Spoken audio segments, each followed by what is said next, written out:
Hai hai hai hai hai hai. Selamat ya, selamat ya. Hmm. Semoga kalian dalam keadaan sehat dan sekali lagi dan mungkin akan terus gue ucapkan untuk apa ya, terima kasih buat teman-teman yang selalu menyimak Kalsimu. Kata pembukanya atau quotes-nya adalah hari ini adalah the right choice is hardly ever the easy choice ya.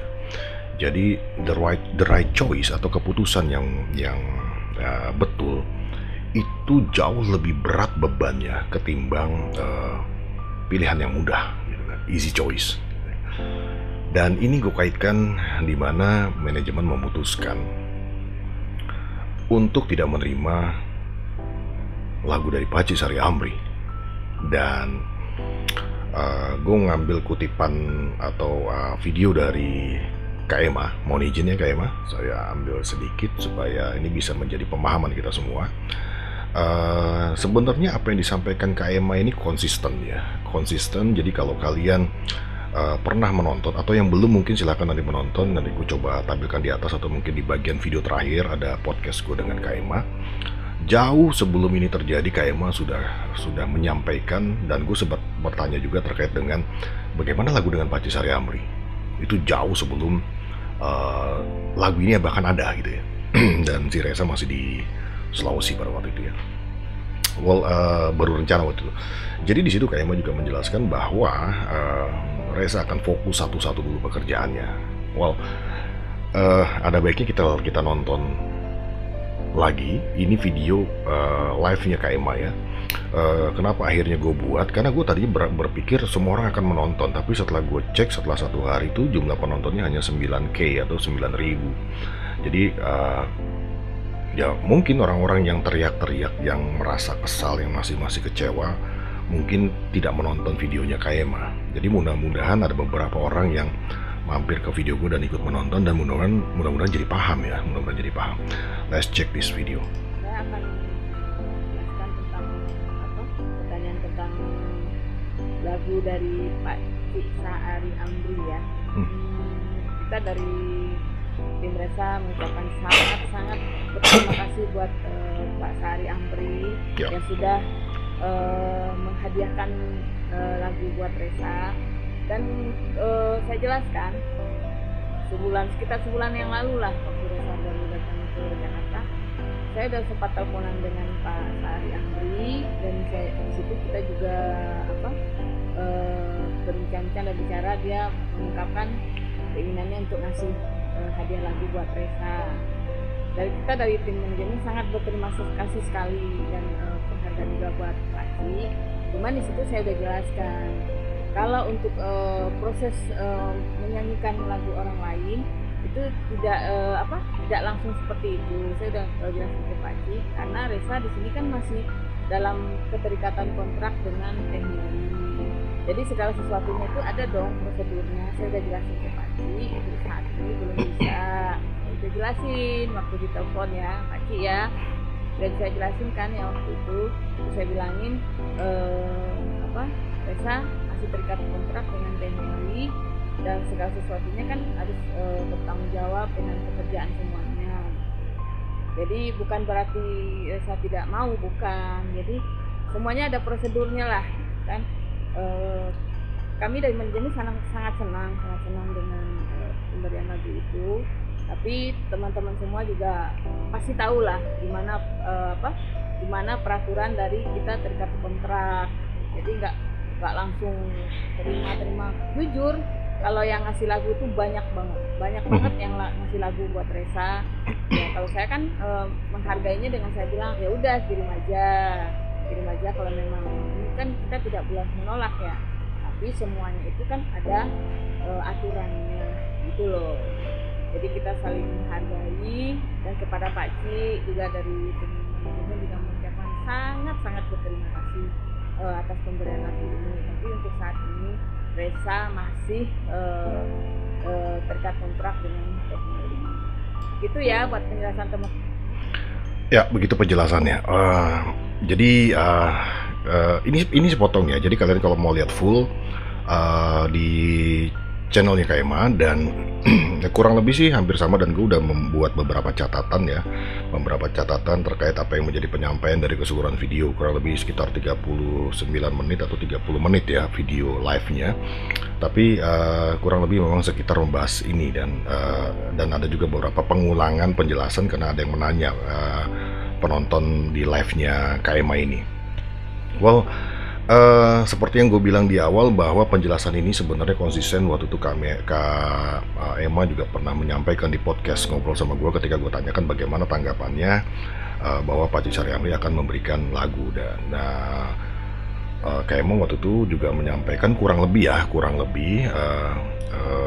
ya siapa aja yang mau kirim lagu ya kita akan terima gitu kan. Tapi terima ini tentunya kan ya dilihat juga situasi dan kondisinya, dan perlu buat teman-teman ketahui kontrak ini antara kontrak artis dengan produser, bahkan dengan label gitu kan, dan mungkin ada beberapa kontrak yang dibuat ya label itu sendiri.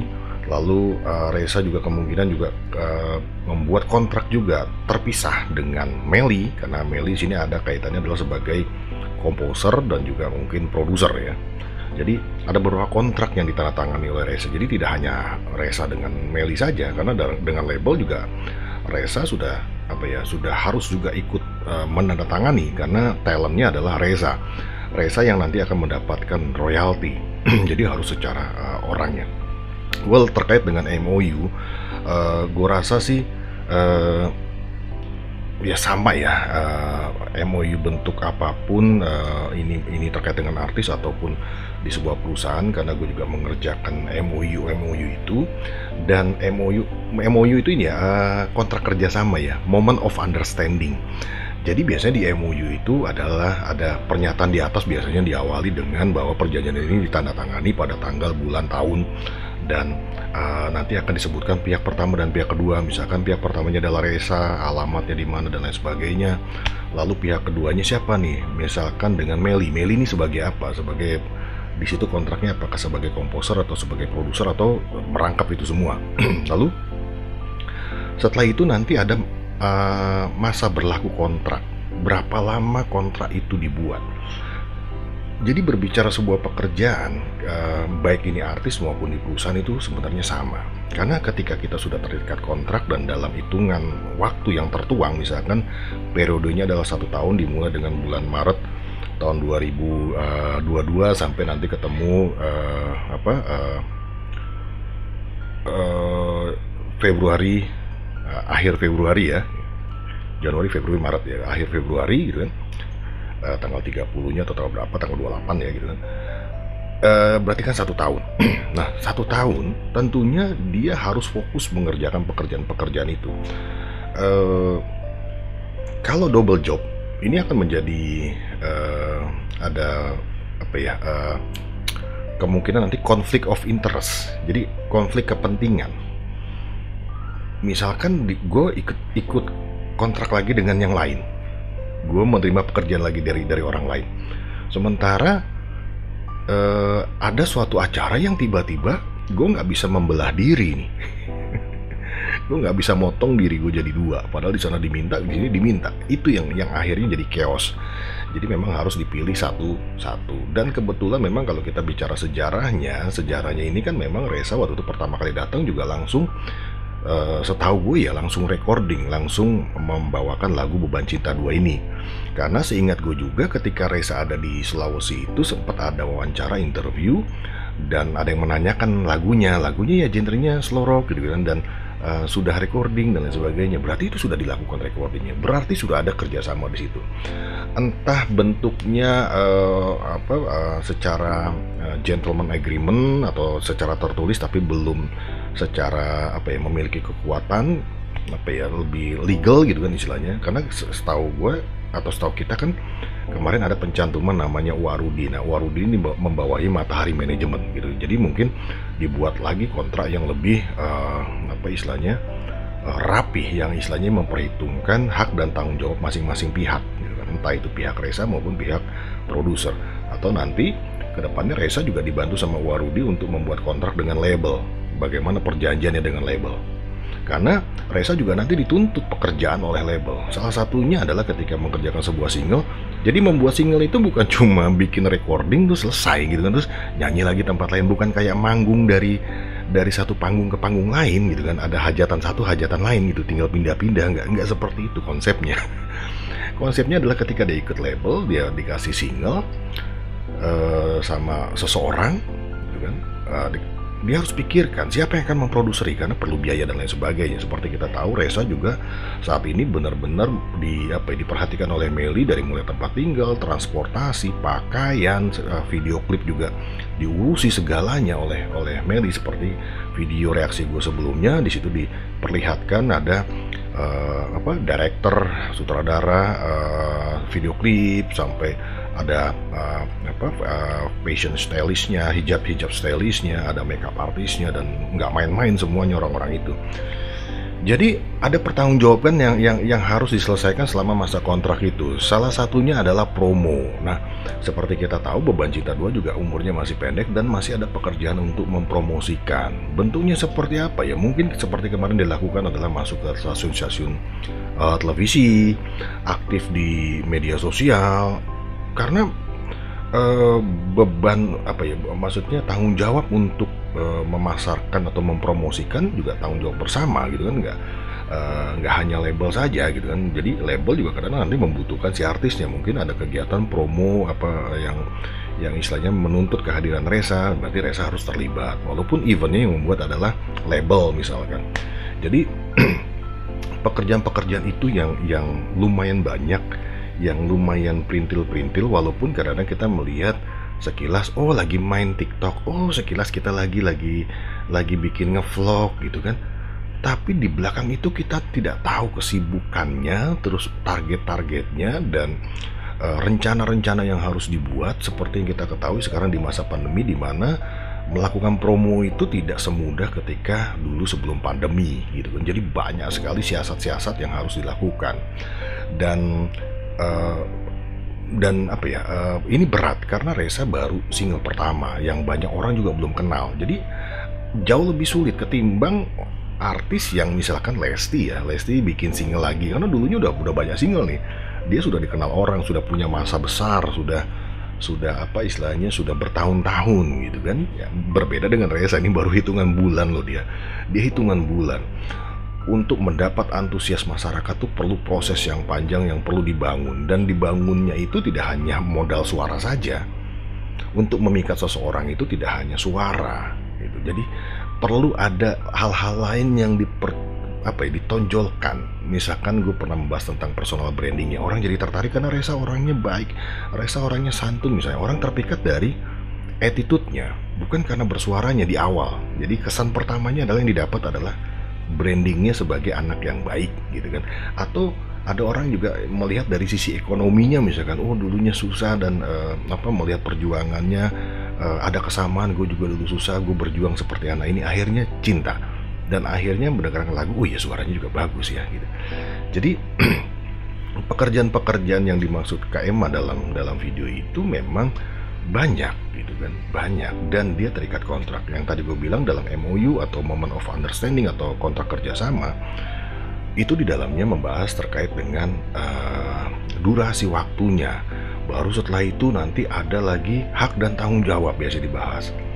Haknya Reza apa saja, dia mendapatkan royalti, dia mendapatkan rumah misalkan, tempat tinggal, homestay dan lain sebagainya. Lalu tanggung jawabnya apa? Dia tanggung jawabnya harus ya istilahnya menyanyikan lagu gitu kan. Atau kalau di label lebih serem lagi, label biasanya menuntut artis ini harus memproduksi lagu. Gimana caranya? Oh saya nggak bisa menciptakan lagu. Kamu sudah kontrak, gimana caranya kamu cari lagu? Karena nggak mungkin label yang bikinin lagunya, kamu harus cari. Nah, dia harus cari-cari tuh, minta ke komposer, minta lagu, beli lagu dan lain sebagainya gitu. Nah itu hak dan tanggung jawabnya diatur. Nah Melly dilihat lagi dia di situ sebagai apa? Apakah dia sebagai produser? Berarti hak dan tanggung jawabnya juga akan dijelaskan. Jadi itu yang mengikat, dan yang lebih pastinya adalah ketika sudah terikat kerjasama, tentunya ada tanggung jawab, bentuk tanggung jawab bahwa pekerjaan ini harus setuntas-tuntasnya. Ya kembali lagi, Beban Cinta 2 baru kemarin bro, NSIS. baru kemarin gitu masih aduh, apa ya, masih apa ya, pendek umurnya gitu kan.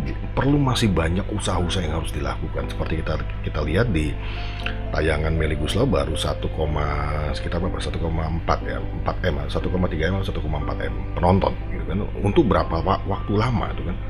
Jadi masih perlu perjuangan, perlu perjuangan. Dan salah satu strateginya adalah dibantu dengan video klip ini atau musik video MV.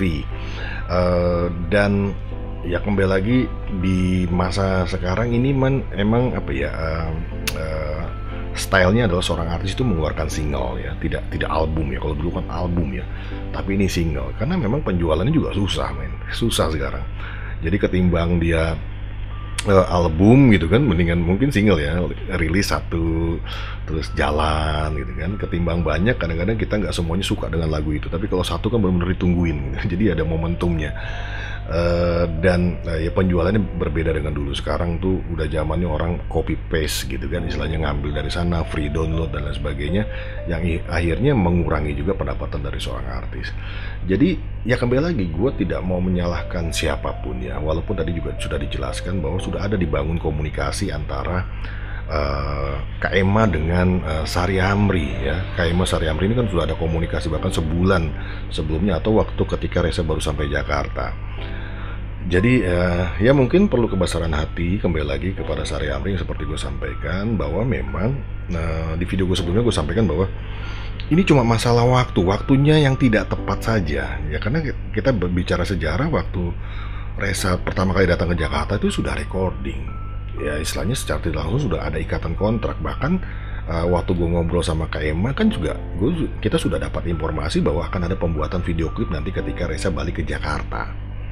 Nah sekarang Reza ada di Jakarta, Sari Amri meminta untuk mengirimkan vokalnya. Walaupun musik sudah pernah dikirim duluan ya, tapi kembali lagi bahwa tidak bisa diambil karena sudah ada ikatan kontrak. Kalau Pak Sari Amri meminta Reza menjawab langsung, sepertinya tidak mungkin juga. Dan gue melihat di sini Reza juga pintar memposisikan diri. Dia menjaga bisnis etik ya, etika bisnis, di mana dia tahu dia under siapa. Dia tidak mau berbicara terlalu banyak karena takutnya nanti malah salah penyampaian, akhirnya malah makin blunder. Jadi dia biarkan orang-orang yang boleh istilahnya ya lebih pintar dari saya, silakanlah dibantu saya ini kan gitu. Itu yang gue lihat dari Reza. Jadi dia tidak menyampaikan statement apapun, dan menurut gue itu pintar. Karena memang porsinya dia sekarang tidak bisa seleluasa dulu ketika belum menjadi artis yang terikat dengan kontrak gitu. Kalau masih kayak kita ngobrol apa aja juga nggak ada masalah, tapi kalau sekarang Reza menyampaikan sesuatu itu bisa menjadi suatu masalah. Menyampaikan sesuatu tuh bisa jadi masalah dan bisa jadi duit. Kalau jadi duit enak ya, tapi ini bisa juga jadi masalahnya ya. Kalau dia jadi endorse kan dapat duit ya, dia ngomong sesuatu dapat uang. Tapi apa yang menjadi penyampaian juga harus hati-hati, karena semua mata sekarang memandang Reza. Semua orang melihat gerak-geriknya. Ada yang salah sedikit, kayak kemarin aja Reza nggak tahu apa-apa, kalian banyak juga yang menyalahkan kan gitu. Makanya ya kembali lagi gue gak cepet-cepet mereaksi ini karena gue pikir gue nunggu dulu nih dari videonya Kak Emma nih ditonton oleh banyak orang atau tidak. Tapi ternyata hanya 9K terakhir tadi gue lihat. Jadi ya akhirnya gue tetap harus buat. Mudah-mudahan bisa tersampaikan, dan mudah-mudahan teman-teman juga jauh lebih paham. Jadi tidak lagi menyalahkan satu sama lain, dan saling menghormati. Dan kita juga perlu berterima kasih. Tadi gue lihat gesturnya Kak Emma itu luar biasa juga ya, cara penyampaian hati-hati dia sampai merapatkan tangannya, istilahnya mohon maaf gitu kan secara tidak langsung. Terima kasih ya, istilahnya bukan mohon maaf ya, menghargai, lebih ke menghargai ya. Dia respect kepada Sari Amri dan benar-benar memperlihatkan rasa respectnya dengan posisi gestur tangannya seperti ini. Jadi itu kita harus hargai juga itu. Ya kembali lagi kepada Pak Sari Amri juga, gue ulang lagi ya, mudah-mudahan bisa memaklumi hal ini, karena gue yakin Pak Sari Amri kan sudah bergelut di dunia industri musik ini tidak hanya sehari dua hari ya, setahun 2 tahun. Jadi rasanya paham lah. gitu. Jadi bukannya semata-mata menolak sebuah hadiah, tapi ya memang kondisinya tidak memungkinkan, bisa aja di apa ya, diterima atau dinyanyikan, tapi permasalahannya kan takutnya nanti juga ada orang-orang yang menyalahgunakan nanti. Tiba-tiba keluar itu lebih rame, akhirnya mengganggu proses promosi dari Beban Cinta 2. Karena penting juga dalam sebuah masa promosi ini kita memperhitungkan hal-hal yang kira-kira bisa mengganggu. Dan itu peran dari seorang apa ya, tim manajemen untuk memastikan bahwa perjalanan sebuah lagu atau promo sebuah produk apapun itu tanpa gangguan, tanpa apa ya istilahnya, penontonnya itu tidak terpecah-pecah. Ingat dong kasusnya Om Indro Warkop dengan apa ya, yang baru tuh ada 3 orang yang mirip Warkop DKI dan pakai nama Warkop DKI, dan akhirnya bersuara Om Indro karena itu bisa mengganggu. Ada proyeknya Falcon mau bikin film yang terkait dengan Warkop gitu kan. Jadi ini lebih mengganggu, akhirnya harus segera diselesaikan nih gitu kan. Jadi lebih ke sana ya, lebih ke sana, dan mudah-mudahan teman-teman jadi lebih paham bahwa tidak ada yang salah. Paci Sari Amri berharap ya kita hargai, dia berharap, dan apa ya, kita hargainya karena memang di awalnya juga dia melakukan sebuah effort memberikan lagu itu aduh susah loh, bikin lirik itu susah gitu kan. Jadi kita hargai itu gitu kan, hargai Paci Sari Amri ketika dia ingin mendengarkan lagunya dibawakan orang juga, ya kita hargai lah, itu kan keinginan kita juga. Kalau punya sesuatu, kalau tiba-tiba dibawakan sama seseorang, kita ngasih sesuatu terus dipakai sama orang itu, cepat dipakai, kan kita senang. Jadi mungkin itu perasaan Paci Sari Amri, kita lihatnya dari sisi positifnya aja.